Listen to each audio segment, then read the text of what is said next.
Look upon this twisted visage, what looms above your frightened head. Look upon its cold blackness, and know that soon you shall be dead. Gaze upon your end, standing so real at the edge of dark. Gaze upon this hovering terror, frozen as petrified tree bark.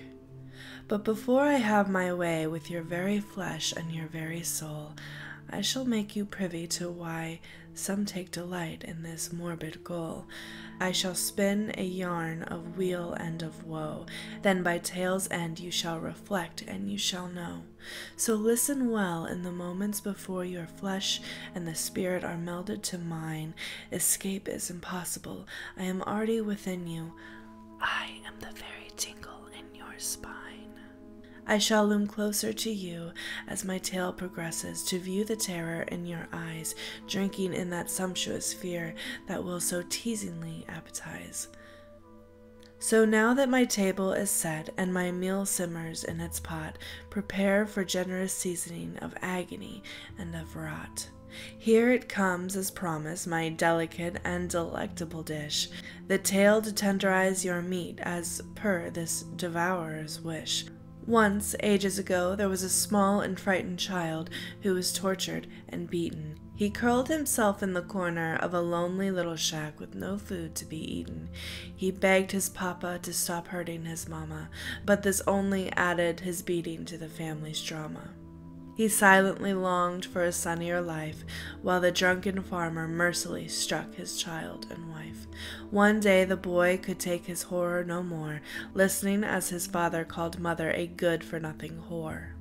He took hold with a sure grip of farming comma, and with one furied swing ended the nightmare drama. Father's head found the floor with a booming thud, beneath his wretched neck a bright crimson flood.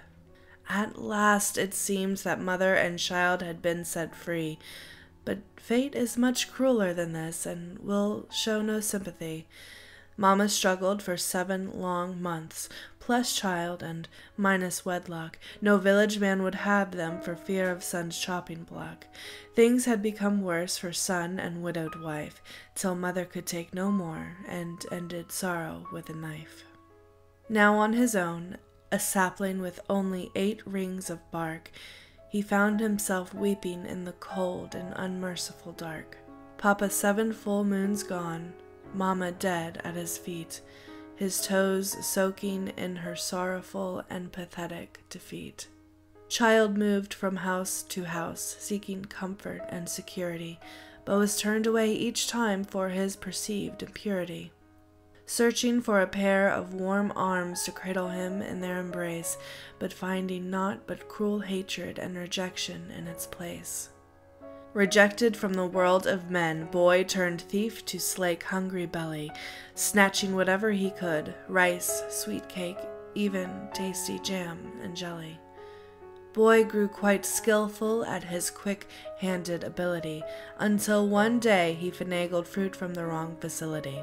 Caught by shopkeep concealing delicious spoils, he snatched boy up and revealed the entire day's toils.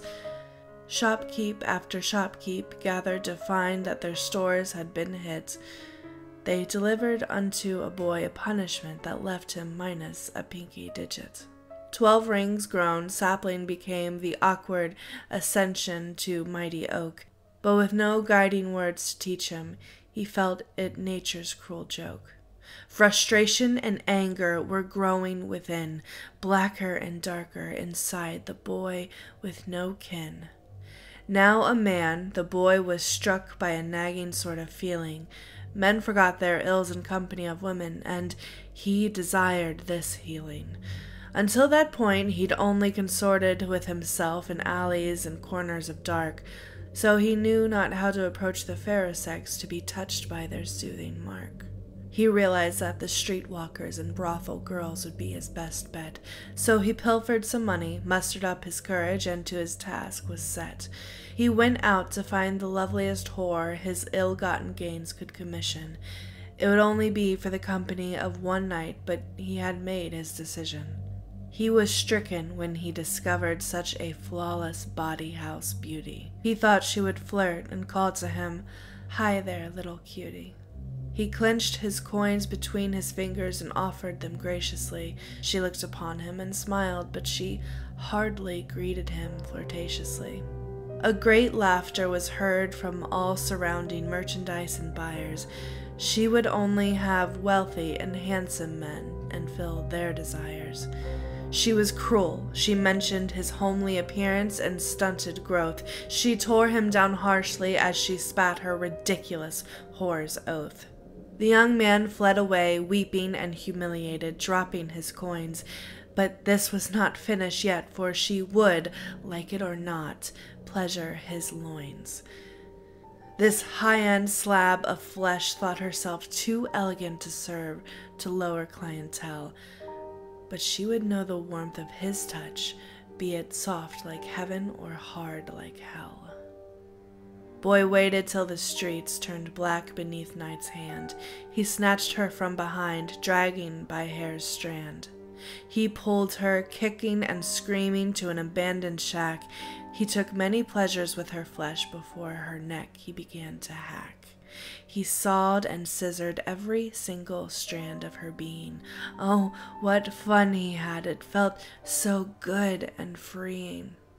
A deep feeling of gratification, power, and retribution. To all of life's ills, this pleasure must be the solution. To control stop and go of another human life was surely a great feeling when brandishing your knife. For the first time in his miserable existence, Boy had felt a home. From his experience he took his very first possession, the bitch's boxwood comb. He would treasure it until his eventual dying day, to mark the occasion of his first human flay.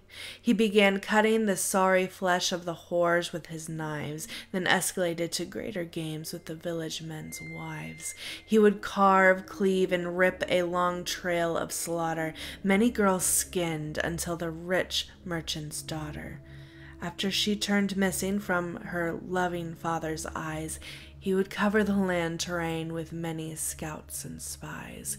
They discovered Boy devouring what parts left of her pieces, then proceeded to torture, castrate, and kill him for his euphoric releases. A dark curse placed upon his unmarked forest grave, his soul festered and rotted, to the darkness a helpless slave.